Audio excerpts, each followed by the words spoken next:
I never thought my life would spiral out of control like this. It all started innocently enough, just a series of bad decisions and unfortunate circumstances. But looking back, I can see how it all led me to this point. Living alone in an abandoned warehouse, my voice stolen from me, and my mind teetering on the edge of sanity. I was desperate when I found the place. My scholarship barely covered tuition, and my part-time job as a research assistant wasn't enough to afford a decent apartment. The warehouse was the only option I had left.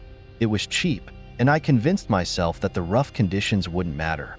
I could deal with the cracked walls, the constant draft, and the eerie silence that hung over the place like a dark cloud. It was just temporary, I told myself, just until I finished my degree and got out of this hellhole of a town. But the stress was already taking its toll. Between classes, long hours at the lab, and the overwhelming pressure to succeed, I was barely holding it together. The nights were the worst. The warehouse, with its high ceilings and empty halls, amplified every sound.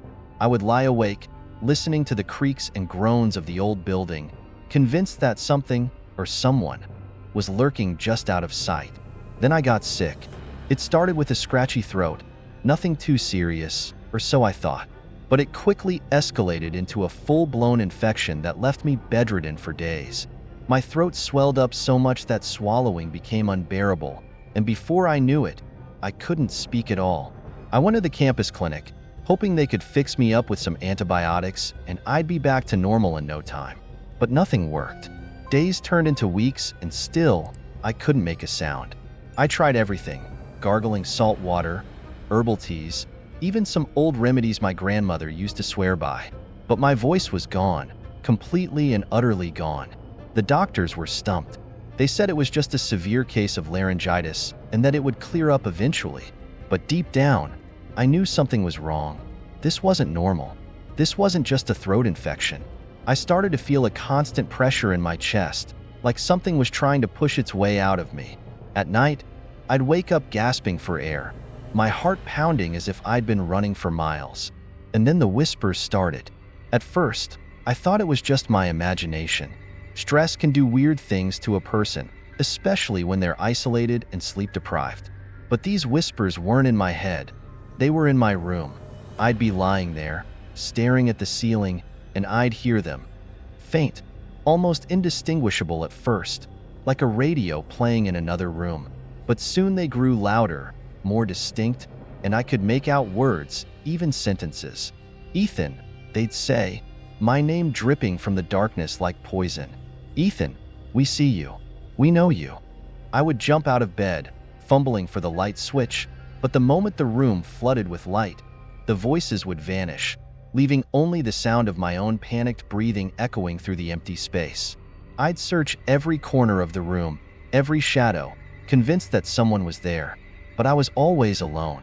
I tried to tell myself it was just a nightmare, some twisted byproduct of my stress and illness. But the voices didn't stop. They became a nightly occurrence, each time more terrifying than the last. And worst of all, I couldn't scream. I couldn't call for help. My voice was gone, and all I could do was lie there, paralyzed with fear, as the whispers grew louder, closer, until they felt like they were coming from inside my own head. That's when I realized something had changed. This wasn't just stress, or illness, or bad luck. Something had taken hold of me, and it wasn't letting go.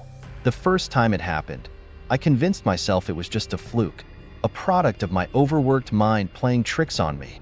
I was lying in bed, staring at the ceiling, when I heard a low, rumbling voice. It was faint at first, just a murmur beneath the constant hum of the building. But then it grew louder, more insistent, until I could no longer ignore it. "Ethan," the voice rasped, deep and guttural. I froze, my heart pounding in my chest. I tried to convince myself it was just my imagination, that I was hearing things because I was so exhausted. But this voice was different. It wasn't just in my head. It was in the room with me, surrounding me, filling the empty space. I bolted upright, my eyes darting around the dark room, but there was no one there. The voice fell silent as quickly as it had begun, leaving me trembling and confused. I didn't sleep that night, too afraid to close my eyes, too terrified of what might happen if I did. But it didn't stop. The next night, the voice returned, stronger this time, clearer. It didn't just speak, it commanded. And the worst part was that I couldn't control it. My mouth moved on its own, forming words I didn't want to say, in a voice that wasn't mine.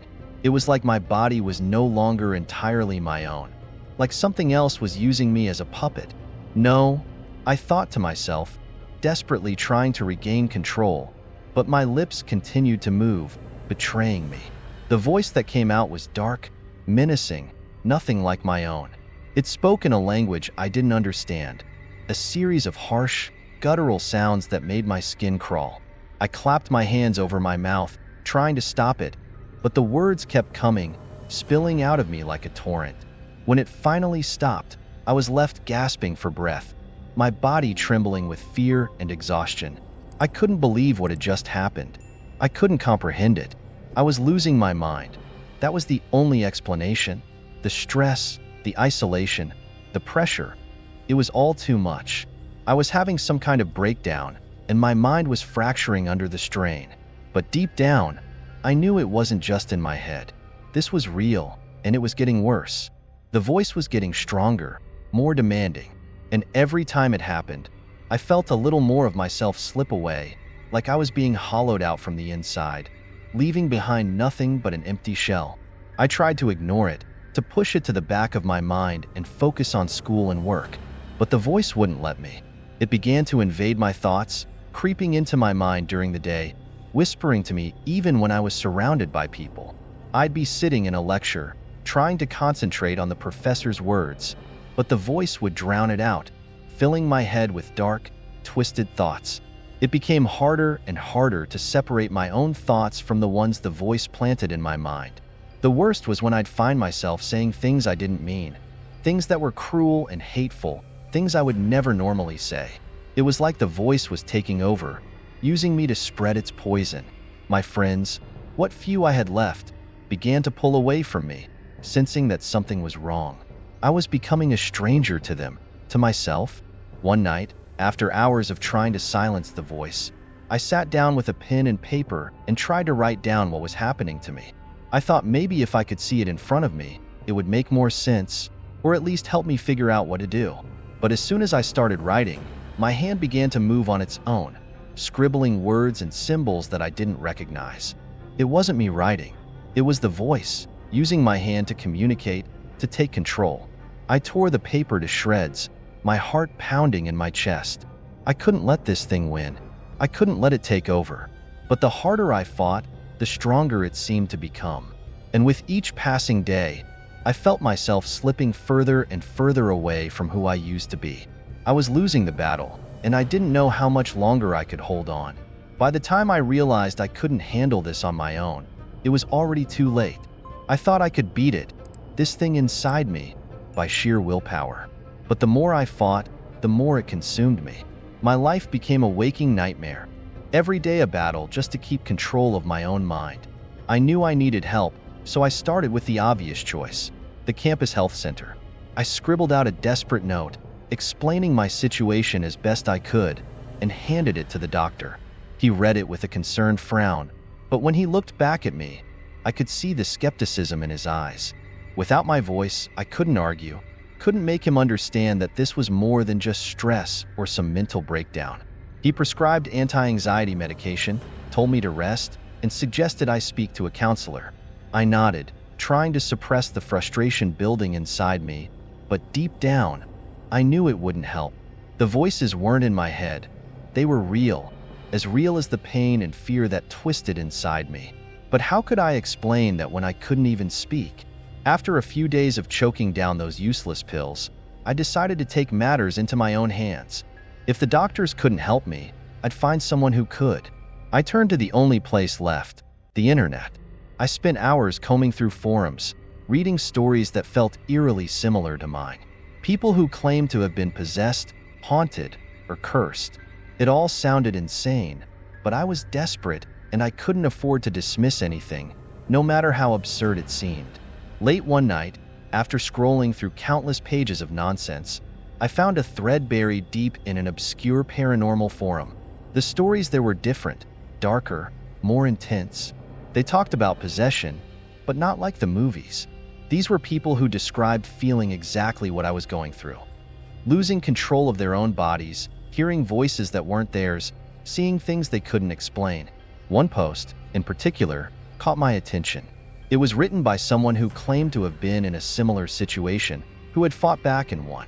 They mentioned an old occult shop in the city, a place that dealt with things most people didn't believe in. It was a long shot, but I had nothing left to lose. The next day, I found the shop. It was tucked away in a forgotten corner of the city, the kind of place you'd walk past 100 times without ever noticing. The windows were dark, the sign barely visible, but when I stepped inside, the air was thick with the smell of incense and old paper. Shelves lined the walls, filled with books, candles, and strange objects I couldn't even begin to name. Behind the counter stood an old woman, her eyes sharp and unsettling. She didn't say a word as I approached, just stared at me like she already knew why I was there. I handed her the note I'd prepared, explaining what was happening to me. She read it slowly, her expression unreadable. When she finally looked up, she spoke in a voice that sent a chill down my spine. "You've opened a door," she said, her words heavy with meaning. "And now, something has come through. Something that won't leave until it has what it wants." I tried to ask her what that meant, what I was supposed to do, but she shook her head, silencing me before I could even attempt to write. "You're in a dangerous place," she continued. "The voices you hear, they're not just voices. They're spirits, entities that have been drawn to you. They want control, and if you're not careful, they'll take it." My heart pounded in my chest as I listened, every word confirming my deepest fears. I wanted to ask her how to stop it, how to get my life back, but she seemed to sense my desperation. "There's no easy fix," she warned. "Once they've taken hold, it's a fight for your soul. You have to be strong, stronger than you've ever been. If you want to survive this, you'll need to find a way to close the door you've opened, and that's not something I can do for you." She handed me a small, worn book and a vial of something that smelled like burnt herbs. "These might help," she said, "but in the end, it's up to you. Whatever's inside you now, it's feeding off your fear, your doubt. You have to take control, or it will." I left the shop feeling more lost than ever, the weight of her words pressing down on me. The voices didn't wait long to return. They came back that night, louder, more insistent. They mocked me, taunted me, telling me I'd never be free. And the worst part? I could feel them getting stronger, their grip on me tightening with every passing day. I tried to use the book, followed the rituals as best I could, but nothing seemed to work. The more I struggled, the more it felt like they were slipping through my fingers, taking pieces of me with them.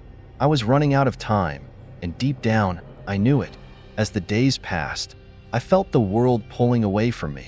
My professors stopped asking why I wasn't participating in class.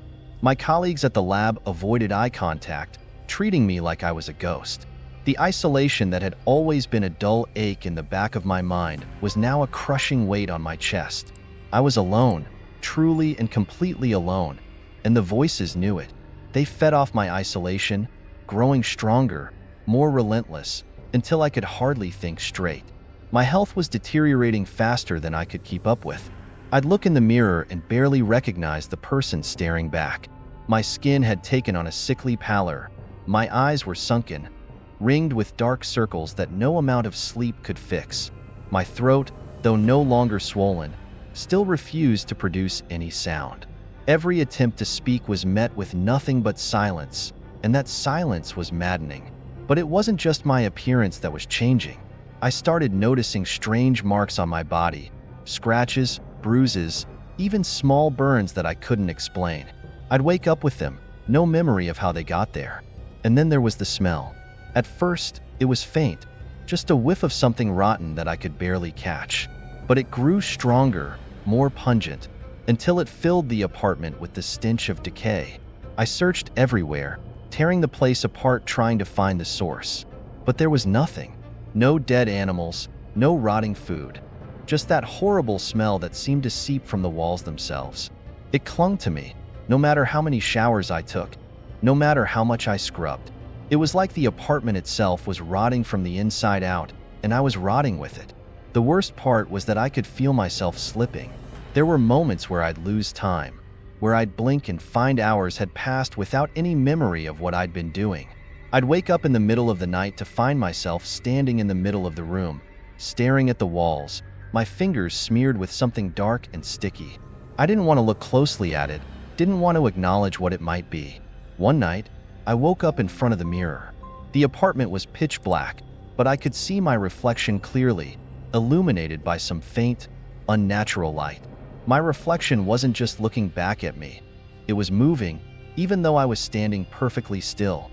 It smiled, a slow, twisted grin that sent a shiver down my spine. Then, it spoke. "We're almost there, Ethan," it whispered. My mouth moving, but the voice that came out wasn't mine. It was deeper, darker, laced with malice. "Soon, you won't have to fight anymore. Soon, you'll be free." I stumbled back, hitting the wall behind me, my heart racing so fast I thought it might burst out of my chest. I wanted to scream, to cry out for help, but all that came out was a choked, pitiful sound. The reflection didn't move. It just stood there, grinning that awful grin, watching me with eyes that were no longer mine. I didn't sleep for the rest of the night. I couldn't. I sat on the floor, staring at the mirror, waiting for it to do something, to move again, but it didn't. It just reflected the empty room, the empty person I was becoming. That was when I knew. This thing, whatever it wasn't just trying to scare me. It was winning. It was taking over, piece by piece, and I didn't know how to stop it. The rituals weren't working. The book was useless. Every night, the voices grew louder, more insistent, and I felt myself slipping further and further away. I was losing the battle, and soon, there wouldn't be anything left of me to fight back. The thought terrified me, but it also drove me to do something I never thought I'd do. I needed to leave. I needed to get out of that apartment before it was too late. I packed a bag, threw in whatever I could grab, and headed for the door. But when I reached it, I couldn't move. It wasn't just fear holding me back. It was something physical. My feet were rooted to the floor, my hands refusing to turn the knob. I was trapped, paralyzed by something stronger than my own will. The voices filled the room, laughing, mocking me, telling me I was theirs now, that there was no escape. I don't know how long I stood there, frozen in place, listening to their taunts, but eventually, I turned around, walked back to the center of the room, and sat down. I don't know why. Maybe I'd already given up. Maybe part of me knew it was useless to fight. Or maybe they were right. Maybe I didn't have a choice anymore. As the days blurred into each other, I felt like I was living in someone else's skin. The person I used to be, Ethan, was slipping away, replaced by something darker, something that wasn't entirely human. The rituals I'd been trying in secret, the ones from that old book, felt pointless now. They'd done nothing but make the voices angrier, more insistent. They weren't just whispers in the dark anymore. They were in my head, in my thoughts, drowning out everything else. I tried to focus on anything other than the nightmare my life had become, but the voices wouldn't let me. They were always there, gnawing at my sanity, tearing me down piece by piece. Sometimes, they'd lull me into a false sense of calm, only to erupt in a deafening roar, filling my mind with screams, laughter, and words I couldn't understand. But even worse were the moments of clarity, when the voices would stop and I'd be left alone with the crushing silence, knowing they were just waiting, biding their time. I reached a point where I couldn't tell what was real anymore. I'd find myself standing in places I didn't remember walking to, holding objects I didn't remember picking up. My hands, once steady and strong, shook uncontrollably. I'd stare at them, wondering how they'd become so alien to me, how I'd lost control of something as simple as my own body. One night, the voices began to speak in unison, a horrible chorus that resonated deep in my bones. They told me it was almost time, that soon I'd understand everything. I didn't want to know what they meant, didn't want to think about what almost time could mean, but I didn't have a choice. They were taking over, and I was powerless to stop them. That same night, as I sat on the edge of my bed, the apartment grew colder, the temperature dropping so fast I could see my breath in the air.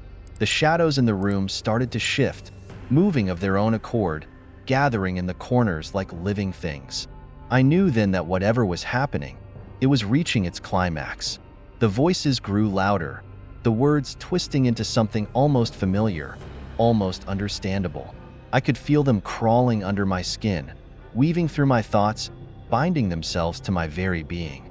Suddenly, the lights flickered and went out, plunging the apartment into complete darkness. But I wasn't alone. I could feel something in the room with me, something that was more than just a presence. It was as if the shadows themselves had come alive, wrapping around me, tightening like a noose. I tried to move, to run, but my body refused to obey. I was trapped in that freezing darkness, paralyzed by fear and whatever else had taken hold of me. And then, I felt it. Something sharp and cold pressed against my chest, just above my heart. It didn't break the skin, but it was enough to make my breath hitch, my heart race. The voices fell silent, replaced by a single, low whisper that echoed through the room. "You belong to us now, Ethan," it said, the words sliding through the darkness like a snake. "There is no escape, no more running. You are ours." I wanted to scream, to fight back, but I couldn't. My body was no longer mine to control. The cold spread from my chest, seeping into my veins, turning my blood to ice. The room seemed to close in around me, the walls pressing in, the ceiling lowering, as if the apartment itself was swallowing me whole. I don't know how long I sat there, frozen in that moment of terror. It could have been minutes, hours, or even days. Time had lost all meaning. But eventually, the pressure on my chest eased, and the cold began to recede, leaving behind a deep, bone-chilling numbness. When I finally managed to stand, I felt like I was moving in a dream. My limbs were heavy, my thoughts sluggish. I walked to the mirror, compelled by some force I couldn't resist, and looked at my reflection. What I saw wasn't me. The face in the mirror was twisted, distorted, with eyes that glowed faintly in the darkness.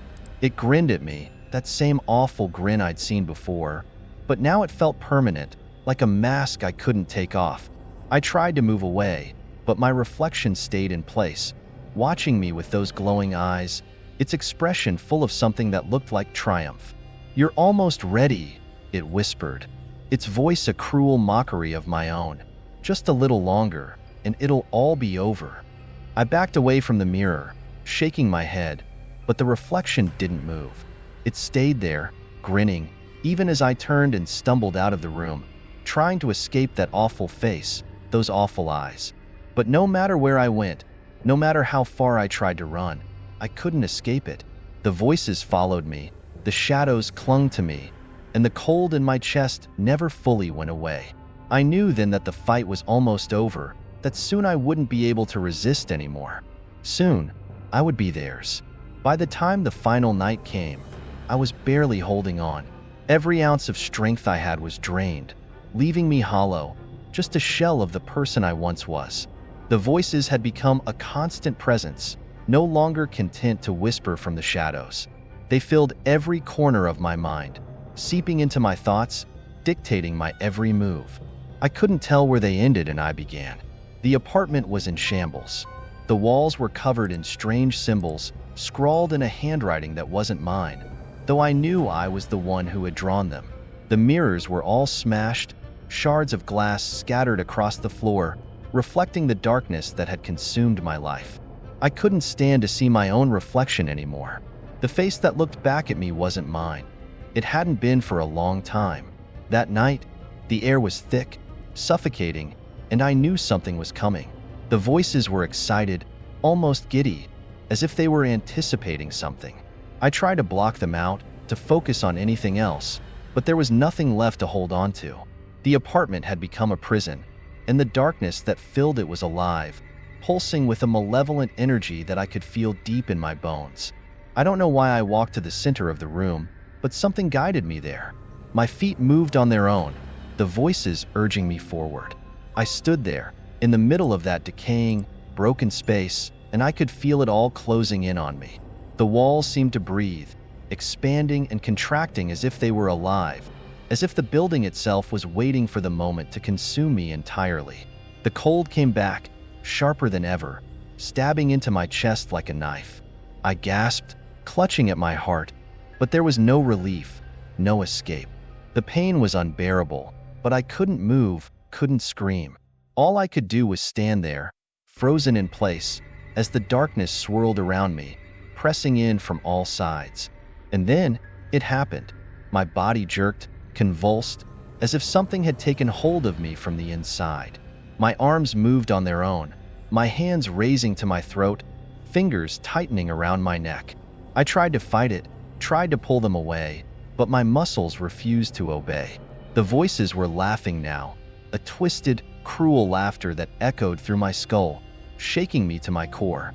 "Give in, Ethan," they hissed, their words slithering through my mind like poison.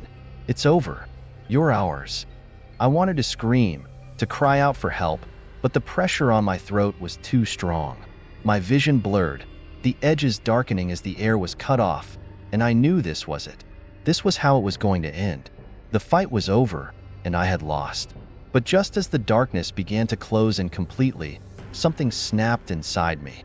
A final surge of desperation, of pure, unadulterated terror, broke through the haze. I let out a strangled, voiceless cry, and with every ounce of strength I had left, I forced my hands to release my throat, to stop choking the life out of me. The voices screamed in fury, their anger reverberating through my skull, but I didn't care. I stumbled backward, away from the center of the room, gasping for air, feeling the burn in my lungs as I sucked in precious oxygen. My body was mine again, if only for a moment, and I knew I had to act. Without thinking, I grabbed the vial from the old occult shop, the one filled with the strange, burnt-smelling herbs. I didn't know if it would work, didn't know if it would do anything at all, but it was my only chance. With shaking hands, I uncorked the vial and threw it to the ground, letting the dark powder spill out onto the floor. The moment it touched the ground, the air around me shifted. The darkness recoiled, pulling back as if it had been burned. The voices shrieked, a high-pitched wail of pain and fury, and I could feel them loosening their grip, if only slightly. I fell to my knees, gasping for breath, as the shadows around me writhed and twisted, trying to regain their hold. But something had changed. The powder, whatever it was, had disrupted their control. The air was still thick with malevolence, but the suffocating pressure was gone. I could move again, could think clearly for the first time in what felt like an eternity. I knew I had to act fast. I grabbed the book from the occult shop, the one the woman had given me, and flipped through its pages until I found the ritual she'd marked. My hands shook as I read the words, but I forced myself to focus, to speak them in my mind as clearly as I could. The voices fought back, screaming at me, trying to drown out the words, but I kept going, pushing through the fear, the pain, the overwhelming sense of dread that filled the room.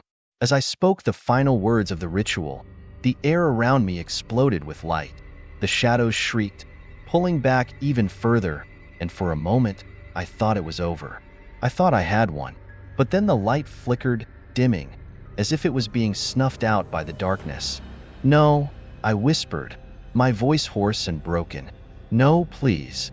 But it was too late. The light faded, and the shadows surged forward, engulfing me once more. The voices were back, louder than ever. A cacophony of rage and hatred that filled my mind, tearing me apart from the inside. I screamed, a raw, desperate sound that echoed through the empty apartment, but there was no one to hear it, no one to save me. And then, everything went black. When I woke up, I was lying on the cold, hard floor, my body numb, my mind blank. The apartment was silent, the shadows gone, the air still and heavy. I sat up slowly, every movement sending a wave of pain through my body, but I forced myself to stand, to look around. The room was empty. The symbols on the walls faded, the mirrors shattered, but there was no sign of the darkness that had consumed me for so long. It was over. The voices were gone, the shadows had receded, and I was alone. Truly, completely alone. But as I stared at the shattered glass, at the faint reflection of my own face, I felt a cold shiver run down my spine. The darkness was gone, but something else had taken its place. Something cold, something empty, something that had been left behind. I wasn't the same. I would never be the same. The voices were gone, but they had taken something with them. Something vital, something I could never get back. The fight was over, but the cost had been too high. And as I walked out of that apartment for the last time, I knew that whatever peace I had gained was only temporary. The darkness had left its mark, and it was only a matter of time before it came back, before it came for me again. If you like this supernatural story, subscribe, like, and comment, and see the next supernatural horror story.